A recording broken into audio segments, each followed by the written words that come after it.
Thousand Oaks, California, May 2017.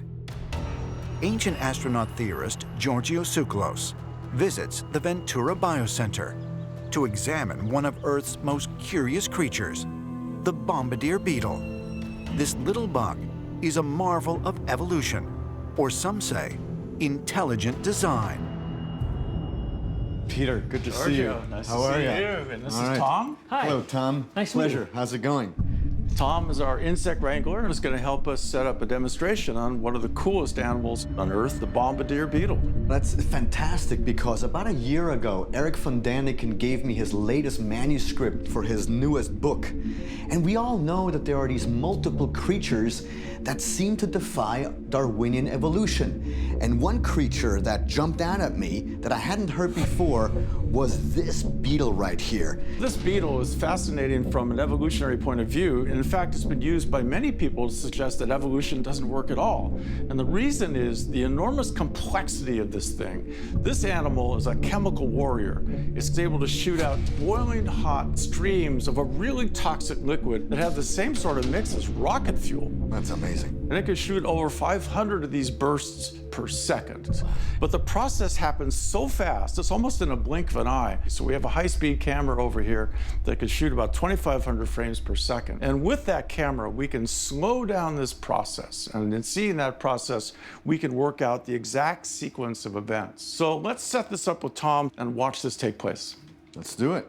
Okay, guys, so what I've got is some non-toxic, very mild adhesive, and I'm just gonna touch it to the beetle's back, and that will suspend him in the air. We're gonna give him a little bit of stimulation with these forceps. Simulates the predator and makes him feel defensive.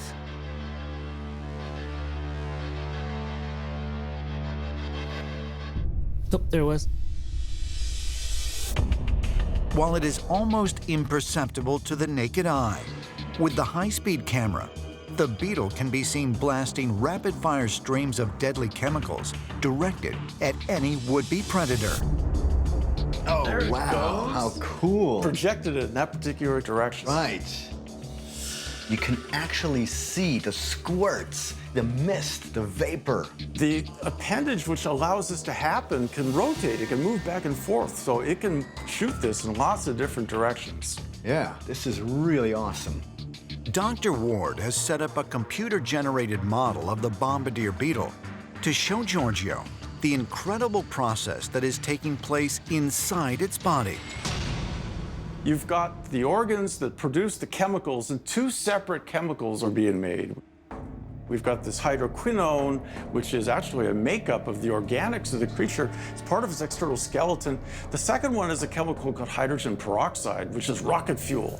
Now, if we combine these two together in a chamber, what we can do is build this chemical material that's going to get really hot and blast out the back of the bug. So one of the coolest things about this whole system, it's got a one-way valve. Once this chemical concoction that's getting really hot starts reacting, the last thing you want is having to blast back into the interior of your body. So it can direct it, squirts out this super hot, super toxic material into that predator's face. And one has to wonder, what was the evolutionary process of this beetle for that defense mechanism to even exist? Yeah, that's the critical question. If evolution takes place in step by step, what's the intermediate? How does this thing not blow itself up as it's experimenting through time? How do you go from just a garden variety beetle to a super beetle like this?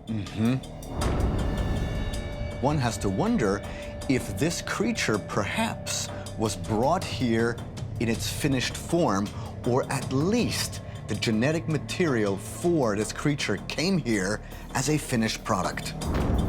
Could the physiology of the Bombardier Beetle be proof that there are animals on this planet of extraterrestrial design?